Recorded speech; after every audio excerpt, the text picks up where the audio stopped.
एक बार फिर मौसम की बात करेंगे। अमेरिकी रियासत कैलिफोर्निया एक बार फिर बर्फानी तूफान की लपेट में है। बर्फबारी के बायस मामलाते जिंदगी शदीद मुतासिर होकर रह गए हैं। उधर अर्जेंटाइन में आने वाले सैलाब ने तबाही मचा रखी है। तफसीलात जानेंगे इस रिपोर्ट में।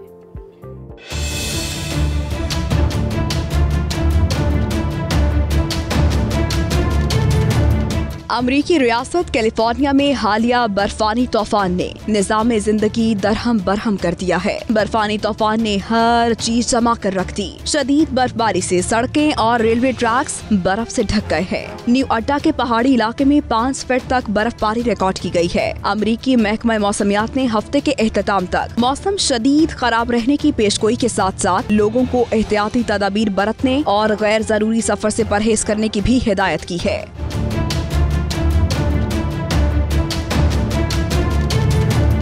दूसरी जानिब अर्जेंटाइन के सूबे सांटाफे में मूसलाधार बारिशों के बाद आने वाले सैलाब ने तबाही मचा रखी है। सैलाब के बायस मकानात तबाह होने के बाद 3000 अफराद नकल मकानी पर मजबूर हो गए हैं, जबकि 7 लाख से जायद एकड़ पर मुहित फसलें भी तबाह हो चुकी हैं। सैलाब से चावल और कपास की फसलें ज्यादा मुतासिर हुई हैं।